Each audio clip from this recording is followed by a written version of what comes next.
ठेस पहुंची है इन दो के दिल पे कि उन्होंने वंदे मातरम का विरोध करना चाहा। अच्छा। मेरठ में जो महिला मारी गई और उसकी लड़की को अगवा कर लिया, उठा के ले गए ठाकुर समाज के लोग, कट्टर हिंदू, उनके बारे में क्या कहोगे?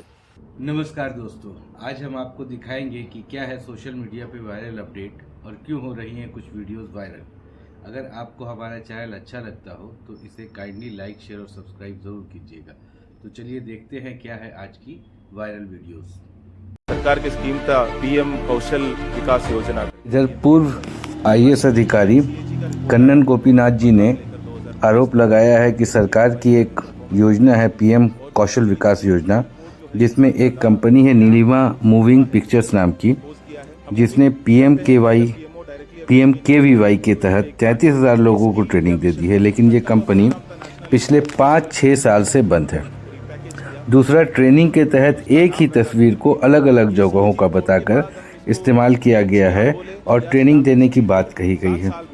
तीसरा, जयपुर कल्चर सोसाइटी नाम के ट्रेनिंग पार्टनर ने बताया है कि उन्होंने 31 फरवरी को भी ट्रेनिंग ऑर्गेनाइज किया। आइए देखते हैं कि उन्होंने क्या कहा है। पीएमकेवीवाई हाल ही में उसका एक सीएजी का रिपोर्ट आया 2015 से लेकर 2022 तक का जो पीएमकेवीवाई का जो परफॉर्मेंस रहा है उसके ऊपर, और वो सीएजी का रिपोर्ट जो है इतना ज्यादा जो स्कैम जो उसमें हुआ है उसको एक्सपोज किया है। हम उम्मीद करते हैं कि अगर पीएमओ डायरेक्टली अगर इसमें इन्वॉल्व नहीं है तो इस पे एक जांच होगी। ये स्किल इंडिया मिशन का चलता हुआ प्रोग्राम था, नेशनल स्किल डेवलपमेंट मिशन, उसको उन्होंने रिपैकेज किया स्किल इंडिया के तौर पर और उसका नाम रखा पीएमकेवीवाई। ये सीएजी रिपोर्ट के बाद हम इसको स्किलिंग स्कैम बोले या स्कैमिंग स्किल बोले, 7 साल में करीबन 10,000 करोड़ इन्होंने बांटा है। इसमें 14,000 करोड़ का स्कीम था, इसमें 10,000 करोड़ स्पेंड किया है और 94.53 बेनिफिशियरीज की बैंक अकाउंट के जो डिटेल्स है वो फेक निकला। ये हम नहीं कह रहे, सीएजी का रिपोर्ट कह रहा है 94.53%।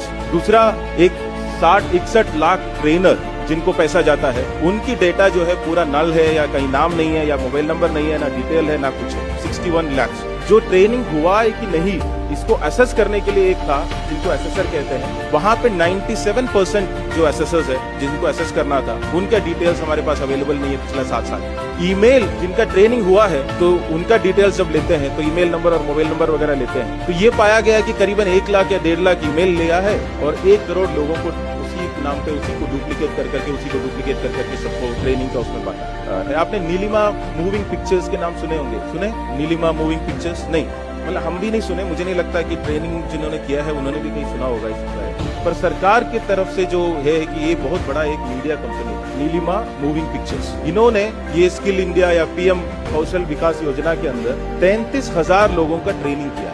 33,000 पीपल, और ये कंपनी आरओसी मतलब बंद है तब करीबन 5-6 साल से, और इनको पैसा गया है। एक ही फोटोज को एक जगह पे बताया कि बिहार से है और दूसरी जगह बताया उत्तर प्रदेश से, और इस तरीके का डुप्लीकेट फोटोज यूज करके 33,000 ट्रेनिंग जो है इन्होंने इसके अंदर कंप्लीट किया है ऐसे का।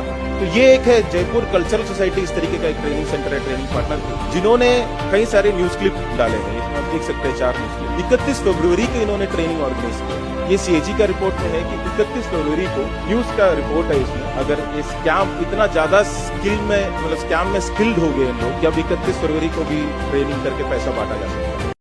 इधर एक दूसरा वीडियो वायरल हुआ है जिसमें 2 अलग अलग पत्रकार, एक टोपीधारी और एक भगवाधारी से राष्ट्रीय गीत और राष्ट्रीय गान पर इंटरव्यू ले रहे हैं। आइए इस इंटरव्यू। स्कूल में राष्ट्रगीत गाया जाता है? स्कूल में हाँ। और मदरसे में?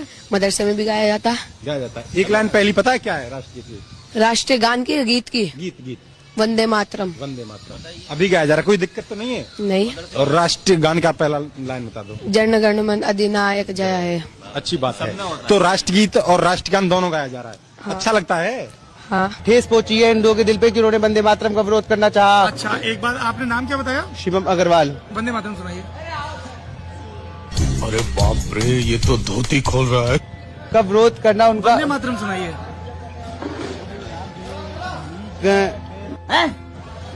पर आपको नहीं आता राष्ट्रगान, आप तो देशभक्त पार्टी से हैं। ऐसा नहीं है, नहीं आपने है। सुनाया नहीं? चलिए आगे की पंक्तियां सुना दीजिए।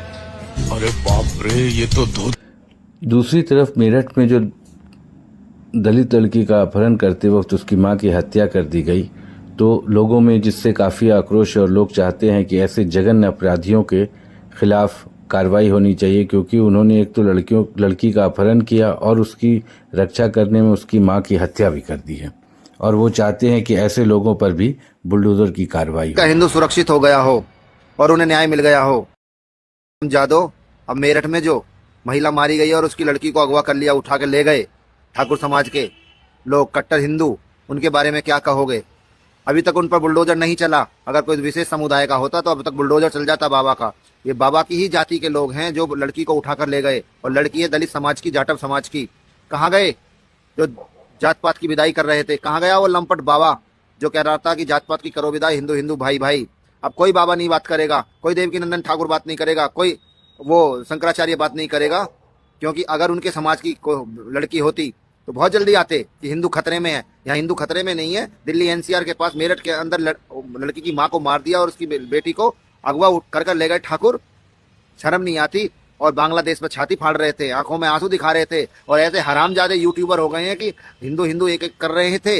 ऐसे भगत सिंह पैदा हो गए हैं हरामजादे। अब नहीं बोलेंगे मेरठ पर, जो सरदना तहसील में कपसाड़ में जो घटना हुई है।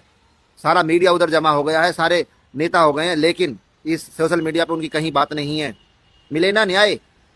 घरों पर बुलडोजर चले जिन्होंने हत्या करी है, जो लड़की को उठाकर ले गए हैं। एक कबाड़ी मौलाना हैदराबाद से भी बोल रहा था, बेटा अकरुद्दीन बकरुद्दीन सकरुद्दीन फकरुद्दीन। मुसलमान इस देश के अंदर कर क्या रहे? या तो इन्हें यहाँ से खदेड़ो, वरना यहाँ पे वो हालात कर देंगे कि इन देश के अंदर रहने नहीं देंगे। ध्यान निकलो, चाहे इसके लिए सारी दोबारा जेल काटनी पड़े। अंचोदों को, इन दीमकों को इस देश के अंदर रहने देंगे। ध्यान निकलो। दूसरी तरफ सेल्फ प्रोक्लेम्ड हिंदूवादियों पर जब पुलिस की कार्रवाई हुई तो उनका इस पर क्या असर पड़ा, आइए देखते हैं। टारगेट पे हमारे, लेकिन एक सेकंड मैंने ना कोई वहाँ पे माहौल खराब करा। सिर्फ मुझे जो आज मैं जो जेल भेजा जा रहा हूँ, सिर्फ इस बात की सजा मिल रही है कि मैंने मेरे पे जो पिछले मुकदमे हैं जो हिंदुत्व पे लिखे हैं उन सबको उजागर करने के लिए, और कहीं ना कहीं रडार पे था मैं प्रशासन के, दिल्ली पुलिस के। कोई अगर जितने मुकदमे अब जो जिस व्यापक में जेल भेज रहे हैं उस व्यापक में जेल जाना ही नहीं चाहिए।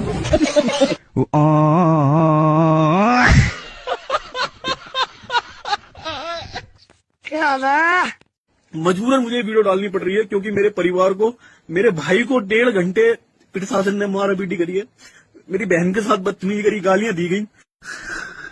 भाई मैं परेशान हो गया हूँ भाई, और मैं सबसे यूथ से कहना चाहता हूँ कि भाई कोई दस चौधरी मत बनना, क्योंकि भाई ये सरकार भी किसी की नहीं है।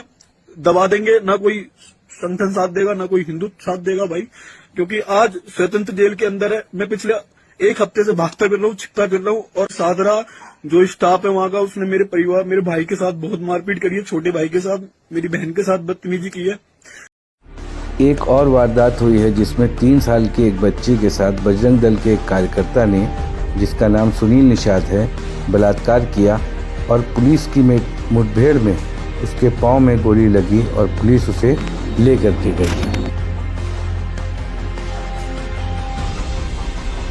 ये घटना यूपी के बांदा जिला की है।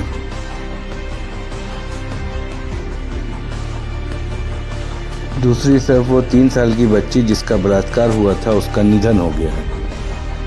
ये एक बहुत ही निंदनीय घटना है। ऐसी घटनाएं समाज में नहीं होनी चाहिए और सरकार को ऐसे लोगों के खिलाफ सख्त से सख्त कार्रवाई करनी चाहिए। आज सोशल मीडिया पर एक और वीडियो वायरल है जिस पर कुछ बंदर पार्क के अंदर स्लाइड का मजा ले रहे हैं, और वो भी मासूम बच्चों की तरह। जिस तरीके से मासूम बच्चे स्लाइड का मजा लेते हैं, वैसे ही वो भी स्लाइड का मजा ले रहे हैं।